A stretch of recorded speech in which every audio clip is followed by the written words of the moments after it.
सपनों की दुनिया में अब एक नई चमक लाएं। अपने घर की रौनक में चार चांद लगाएं। थकी हुई दीवारों में नया जोश ले आएं। इंटेलेक्स पेंट्स के संग जिंदगी में कुछ अच्छी यादों को बनाएं। संपर्क करें 180021239494 पर। क्योंकि कल आपने देखा, परसों एक बड़ी भारतीय जनता पार्टी ने अपना जो पूरा इनका एक देशव्यापी कैंपेन चल रहा है, उसके अंतर्गत सिरसा में एक रैली करी। केंद्रीय गृह मंत्री अमित शाह उस रैली में मुख्य अतिथि के रूप में रहे। उन्होंने बहुत सी वहाँ पे बातें कही।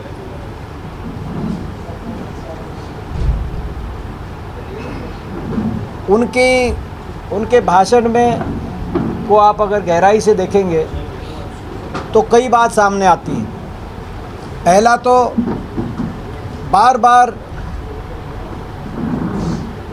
अमित शाह जी द्वारा हुड्डा साहब का नाम लेना, 9 बार लगभग उन्होंने उनका जिक्र किया। ये दर्शाता है कि हरियाणा में हुड्डा साहब की लोकप्रियता सर चढ़ के बोल रही है। लोग कांग्रेस की हुड्डा सरकार के कार्यकाल को याद कर रहे हैं और एक कांग्रेस और हुड्डा साहब के नेतृत्व में कांग्रेस के पक्ष में एक लहर पूरे हरियाणा में है, जिससे सत्तारूढ़ दल कितना घबराया हुआ है, ये उसमें प्रदर्शित हुआ। हम सवाल पूछना चाहते हैं कि केंद्रीय गृह मंत्री ये बताएं कि हरियाणा में मौजूदा मुख्यमंत्री चौधरी भूपेंद्र सिंह हुड्डा जी हैं या मनोहर लाल खट्टर जी हैं, और ये सवाल हम उनसे पूछना चाहते हैं, हरियाणा की जनता पूछना चाहती है कि ये बताएं मुख्यमंत्री कौन है। क्योंकि जो उनका भाषण अगर आप देखो, वो भाषण इस रूप में से था कि जब कोई विपक्षी पार्टी सत्तारूढ़ दल से प्रश्न करे तो उन्होंने कुल मिलाकर जैसे कोई विपक्ष की पार्टी का नेता कि सत्तारूढ़ मुख्यमंत्री से उस रूप में उन्होंने अपना भाषण रखा। अपनी उपलब्धियां कम गिनवाई, उन पे भी मैं आऊँगा, जो गिनवाई, और प्रश्न ज़्यादा उठाया। ये बहुत कुछ कह जाता है। प्रजातंत्र में विपक्ष सत्तारूढ़ दल से प्रश्न पूछता है, लेकिन 9 साल की इनकी सरकार के बाद, और केंद्र सरकार को तो 9.5 साढ़े 9 साल हो गए, जो इनका कल सिरसा में परसों जो भाषण दिखा, उससे स्पष्ट हो गया इनके पास खुद के कहने के लिए ज़्यादा कुछ उपलब्धियां तो थी नहीं। और हरियाणा के लोगों में ना सिर्फ निराशा तो इनके हर दौरे से होती है, क्योंकि केंद्र सरकार की तरफ से कुछ मिलता नहीं। अब ये प्रश्न करने या राजनीतिक भाषण की बजाय कुछ दे के जाते, क्योंकि सरकार में है, लेकिन वो तो निराशा अलग है। हरियाणा के लोगों के दिलों में बहुत से प्रश्न उठे इनके भाषण को लेकर और बीजेपी की इस रैली को लेकर। जिन प्रश्नों का उत्तर नहीं मिल पाया और उन प्रश्नों का हम उत्तर खोज रहे हैं।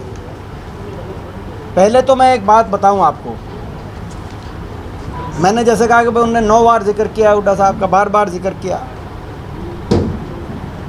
उन्होंने अपने बीजेपी की 4 उपलब्धि बताई।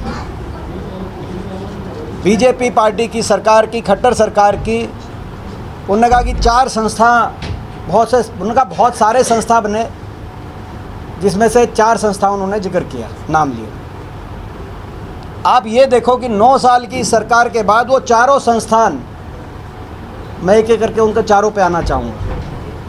पहला संस्थान उन्होंने कहा कि भाई नेशनल कैंसर इंस्टीट्यूट हमने 750 बेड का बनाया एम्स बाड़सा में। ये कांग्रेस की देन था। हुड्डा सरकार के समय डॉक्टर मनमोहन सिंह जी को इसका फाउंडेशन स्टोन ले करते हुए आप देख सकते हैं, उसी समय इसका निर्माण कार्य शुरू हो गया था। फिर उन्होंने कहा कुरुक्षेत्र में नेशनल इंस्टीट्यूट ऑफ डिज़ाइन बना। ये फोटो आप देखिए, ये आनंद शर्मा जी इसका फाउंडेशन रख रहे हैं, हुड्डा साहब उनके साथ हैं। ये 22 मई 2013 को इसकी आप डेट देख सकते हैं। इसकी डेट नहीं, मुझे याद है, जो नेशनल कैंसर इंस्टीट्यूट की डेट 5 जनवरी 2014 को इसका फाउंडेशन स्टोन, क्योंकि मुझे याद है कि जो नए साल में 4 को मेरा जन्मदिन था, नेक्स्ट डे ये कार्यक्रम डॉक्टर मनमोहन सिंह जी आए थे 2014 जो अपना। उसके बाद उन्होंने कहा कि IIIT 25 दिसंबर 2013 को IIIT पल्लम राजू जी, जब IIIT Indian institute of information technology Kilrod उन्होंने जिक्र किया, किलरोद सोनीपत में। तीसरा उन्होंने ये बताया, ये जैसे मैंने कहा कि दिसंबर 2013 में पल्लम राजू जी जब HRD मंत्री थे भारत सरकार के, तब ये फाउंडेशन रखा गया हुड्डा सरकार के समय। और चौथा उन्होंने बताया आयुष, श्री कृष्ण आयुष यूनिवर्सिटी। ये आयुष यूनिवर्सिटी कुरुक्षेत्र में जो उन्होंने चार ये संस्था बनाए बीजेपी ने, और बहुत सारे संस्था बनाए। जो आयुष यूनिवर्सिटी के बारे में मैं बताना चाहता हूँ, ये एक आयुर्वेदिक कॉलेज कांग्रेस के समय जो बना था, ये भी हमारी सरकार में बना था कांग्रेस के समय। उसको यूनिवर्सिटी का दर्जा दिया गया कि भाई अब ये केवल आयुर्वेदिक नहीं, इसमें यूनानी, होम्योपैथी, बाकी कॉलेज भी बनाएंगे, मगर कोई कॉलेज नहीं बनाया गया, वही चल रहा है केवल आयुर्वेदिक कॉलेज, नाम बदला। तो कहा कि भाई खट्टर सरकार में 4 संस्था बने। वो चारों संस्था, एक बार ये आपको अच्छी फ़ोटो मिलेगी, एक बार ये पकड़ना जी। ये चारों संस्थाओं के जो बता के गए, ये आप उनके, ये चारों कांग्रेस के समय, ये चारों, तो इनको ना सिर्फ हुड्डा साहब का नाम बारी बारी लिया, हुड्डा सरकार का नाम बारी बारी लिया, लेकिन जो खट्टर सरकार के काम भी गिनवाए, वो भी सारे काम वो गिनवाए जो हुड्डा सरकार में, कांग्रेस की सरकार में, यूपीए सरकार में जिन कामों का फाउंडेशन स्टोन रखा गया, जिनका काम उस समय शुरू करवा दिया गया। हो सकता है कि इनमें से कुछ काम उनके समय जनता के मन में, मगर बहुत से, जैसे मैंने कहा कि प्रश्न आए, उन्होंने कोई जवाब नहीं दिया किसी बात का। उनको जवाब देना चाहिए। हरियाणा की जनता पूछ रही है कि गृह मंत्री ये जवाब दें कि जो हरियाणा प्रति व्यक्ति आय और विकास दर में नंबर 1 था, आज वो हरियाणा बेरोजगारी में नंबर 1 क्यों है? इसका जवाब नहीं मिला जनता को। आज वही हरियाणा, उनकी खुद की मंत्रालय के NSO की रिपोर्ट आई 3 दिन पहले, जिस NSO ने जो रिपोर्ट जारी करी, और NSO की रिपोर्ट में आया कि देश में सबसे ज़्यादा महंगाई हरियाणा में। NSO, ये गृह मंत्रालय की रिपोर्ट है, उनकी खुद की मंत्रालय की, 3 दिन पहले पूछ रही है कि बेरोजगारी में नंबर 1 क्यों है? महंगाई में आप द्वारा जारी रिपोर्ट में नंबर 1 हरियाणा कैसे आ गया? सबसे ज़्यादा वैट हरियाणा में लगा दिया गया है, क्योंकि हरियाणा में कर्जा इतना बढ़ गया, अर्थव्यवस्था फेल हो गई। और इन्हीं के मंत्रालय द्वारा जारी NCRB की जो report, national crime report bureau, जो NCRB का गृह मंत्रालय द्वारा जो जारी डेटा था, उसमें अपराध में हरियाणा नंबर 1 क्यों है? यहाँ तक कि उस रिपोर्ट में इस वर्ष जो क्राइम अगेंस्ट SC है, वो जो 2014 में था, उससे 2.5 गुना हरियाणा में बढ़ गया 2022 में, जो कि पूरे देश के अंदर अलार्मिंग स्टेट हरियाणा का, उस रिपोर्ट के अंदर अलार्मिंग स्टेट के रूप में हरियाणा को दिखाने का कहा गया।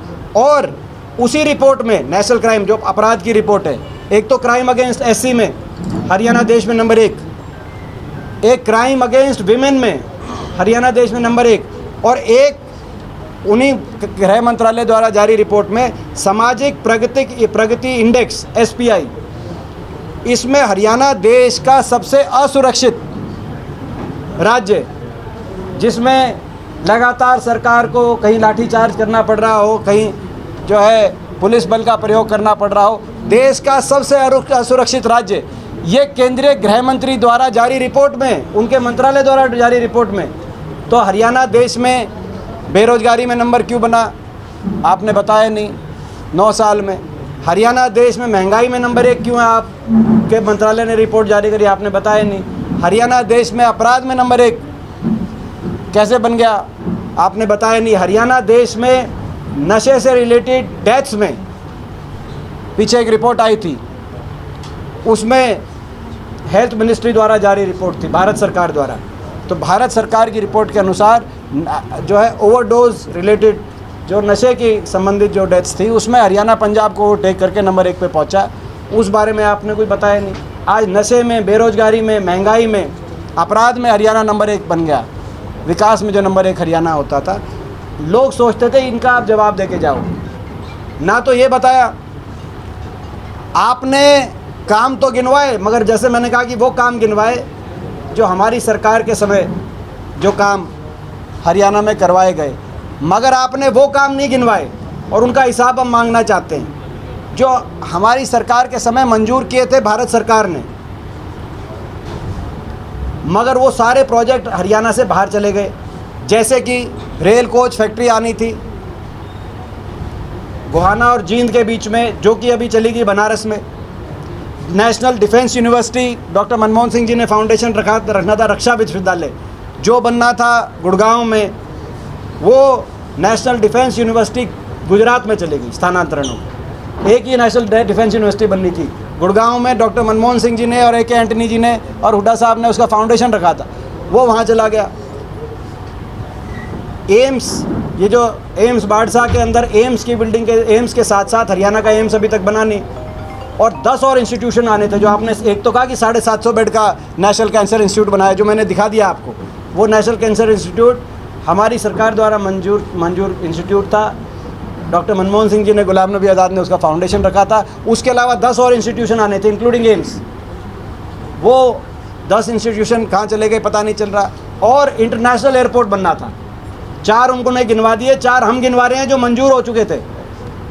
इंटरनेशनल एयरपोर्ट भिवानी, हासी और महम की सीमा पर इंटरनेशनल एयरपोर्ट आना था, वो जेवर में चला गया। तो भारत सरकार के ना कोई परियोजना आई 9 साल तक, वो बताया नहीं आपने। आने की बात दूर है, जो आई हुई थी वो चली गई, और आपको 9 साल के बाद जो गिनवानी पड़ रही है वो भी आप हमारी वाली परियोजनाएं गिनवा रहे हो। हमें बड़ा ये, वो जिस लाइन पे वो चल रहे थे कि भाई ये हमने कराया या ये हमने कराया, ऐसा चलो शुक्र मानते हैं, उन्होंने ये नहीं कहा कि हरियाणा भी हमने बनवाया 66 में, आगे बस इसी की कमी बची थी। तो ये, क्योंकि ये जो मैंने बताया, जो चौथा जो आयुर्वेदिक कॉलेज है, 3 तो हुड्डा सरकार में बने, नेशनल कैंसर इंस्टीट्यूट, IIIT और national institute of design Kurukshetra. चौथा जो उन्होंने गिनवाया आयुष विश्वविद्यालय, वो आयुर्वेदिक कॉलेज, आपको जान के हैरानी होगी, वो आयुर्वेदिक कॉलेज 1972 में गुलजारी लाल नंदा जी द्वारा हरियाणा के उस समय तत्कालीन मुख्यमंत्री चौधरी बंसीलाल जी के सरकार में उस समय फाउंडेशन रखा था। आज तक हरियाणा में कभी उस समय की सरकार के करे हुए उस आयुर्वेदिक कुरुक्षेत्र के कॉलेज को किसी और सरकार ने अपना नहीं बताया। इन्होंने वहाँ से पकड़ के भी अपना बता दिया 1972 उसकी भी